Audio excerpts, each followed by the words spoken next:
तो हेलो दोस्तों, हर Mahadev, good morning. और आज मेरा 89th व्लॉग है और मैंने नहा लिया है और आज मंदिर जाने का मंदिर में। और ये आउटफिट है आज का मेरा।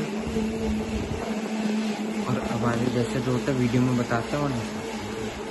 हाँ, तो अब सुबह से 9 बजे 7 मिनट हो रहा है और ये नाश्ता या फ़ोन चल रहा है। और हाँ, तो अब सुबह से 10:44 हो रहे हैं और ये नाश्ता या फ़ोन चल रहा है। और हाँ, तो 2 बजे से 24 मिनट हो रहा है दोपहर से, मैं आराम से रहा हूँ, फ़ोन चल रहा है। और हाँ, अब शाम से 5:44 हो रहे हैं और नाश्ता या और फ़ोन चल रहा है। और